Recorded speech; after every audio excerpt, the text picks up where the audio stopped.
अरे, ये हमारे जगन्नाथ जी आधी रात को मंदिर से छुपकर कहाँ जा रहे हैं? और ये क्या?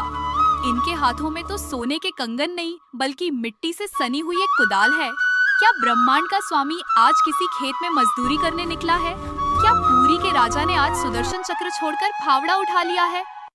आखिर ऐसी क्या मजबूरी आ गई कि साक्षात नारायण को एक साधारण मजदूर का रूप धरना पड़ा? जानने के लिए देखिए ये पूरी कथा, जो आपके रोंगटे खड़े कर देगी और आपकी आंखों में आंसू ला देगी। कहानी शुरू होती है पुरी के मंदिर से कुछ मील दूर बसे एक छोटे से गांव से। वहां रघु नाम का एक गरीब मजदूर रहता था। रघु का पूरा जीवन बस दो ही चीजों के इर्द गिर्द घूमता था, एक उसकी बूढ़ी माँ और दूसरे उसके कालिया ठाकुर यानी जगन्नाथ जी। रघु अनपढ़ था, उसे मंत्र नहीं आते थे। बस जब भी भूख लगती या दुख होता वो मंदिर की ध्वजा की ओर देखकर कह देता, ठाकुर आज की दिहाड़ी तू ही दिलाना। लेकिन वक्त का पहिया ऐसा घूमा कि रघु के गांव में भयानक सूखा पड़ गया। रघु के पास न काम था न खाने को दाना। उसकी माँ बीमार पड़ गई, पैसों की सख्त जरूरत थी। मजबूर होकर रघु गांव के सबसे लालची साहूकार करोड़ीमल के पास गया। करोड़ीमल ऐसा इंसान था जिसके दिल की जगह पत्थर धड़कता था। उसने रघु से कहा, पैसे तो मिल जाएंगे, लेकिन शर्त ये है कि तुझे 7 दिनों के अंदर ब्याज समेत पैसे लौटाने होंगे। अगर नहीं लौट आए तो ये झोपड़ी मेरी होगी और तुझे ताउम्र मेरा बंधुआ मजदूर बनकर रहना होगा। रघु ने हार कर शर्त मान ली। उसने सोचा कि वो शहर जाकर मजदूरी करेगा और पैसे चुका देगा, लेकिन शहर में भी काम नहीं मिला। 7वां दिन आ गया और रघु के पास एक फूटी कौड़ी भी नहीं थी। उधर पुरी के मंदिर में 7वें दिन की रात को कुछ अजीब हो रहा था। मंदिर के मुख्य पुजारी ने देखा कि जगन्नाथ जी की मूर्ति के चेहरे पर एक अजीब सी बेचैनी है।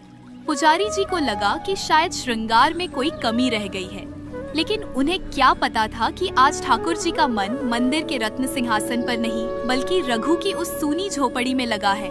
जैसे ही रात के 12 बजे और मंदिर के भारी किवाड़ बंद हुए, एक चमत्कार हुआ। गर्भगृह के भीतर से एक धीमी सी रोशनी निकली।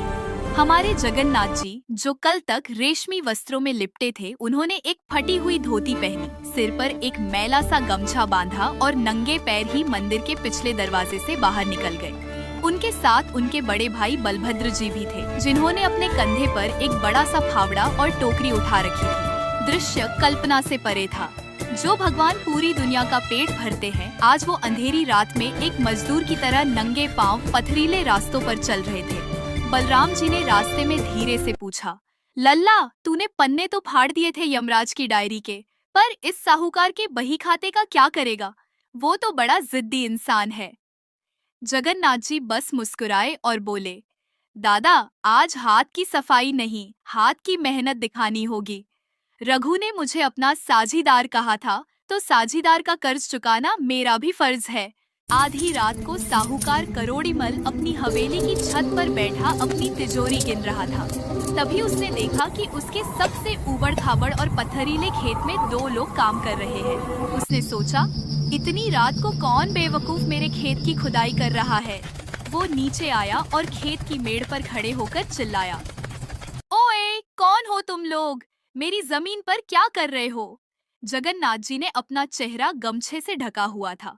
उन्होंने नीचे झुककर जमीन से एक भारी पत्थर उठाया और टोकरी में डालते हुए अपनी भारी आवाज में कहा, साहूकार जी, हम दूर देश से आए मजदूर हैं, काम की तलाश थी। सुना है आपको अपने इस खेत को समतल करवाना है। हम सुबह होने से पहले ये पूरा खेत साफ कर देंगे। बस बदले में हमें उतना ही धन चाहिए जितना रघु ने आपसे उधार लिया है।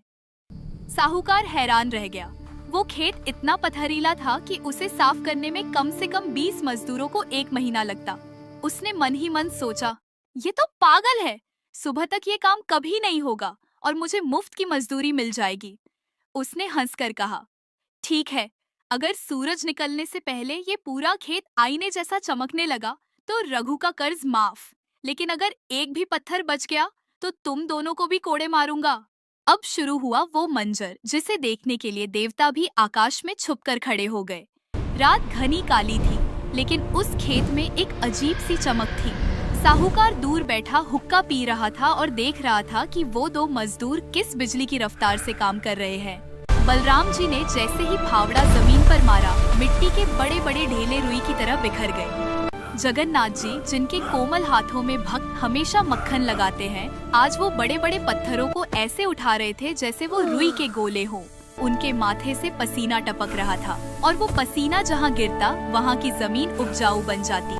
कल्पना कीजिए, वो परब्रह्म जिसके एक इशारे पर ब्रह्मांड बनता और बिगड़ता है, आज एक लालची साहूकार के खेत में मिट्टी ढो रहा है। क्यों? सिर्फ इसलिए क्योंकि उसके एक भक्त ने उसे अपनी मुसीबत में याद किया था। रात बीतती गई, साहूकार की आंख लग गई, लेकिन जैसे ही भोर की पहली किरण फूटी और सूरज की रोशनी उस खेत पर पड़ी, साहूकार की चीख निकल गई।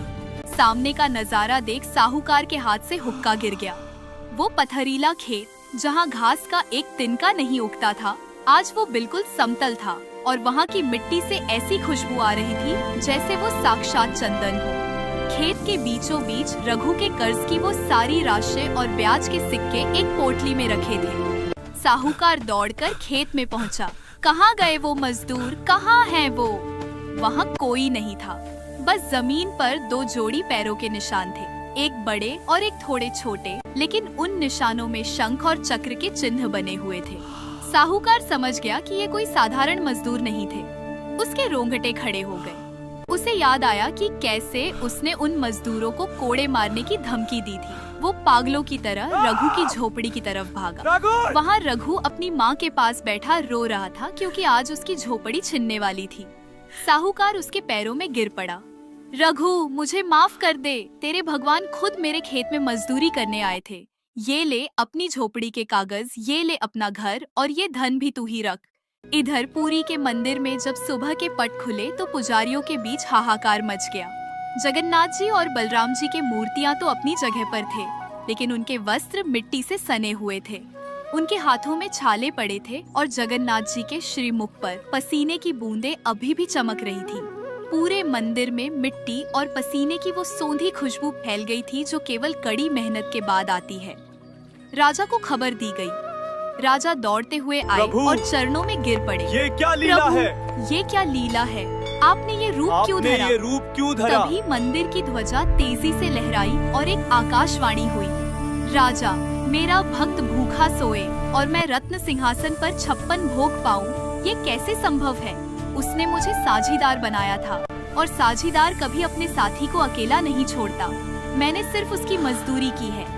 तो दर्शकों, ये थी हमारे जगन्नाथ जी की वो अनसुनी लीला जो हमें सिखाती है कि भगवान और भक्त के बीच कोई दीवार नहीं होती।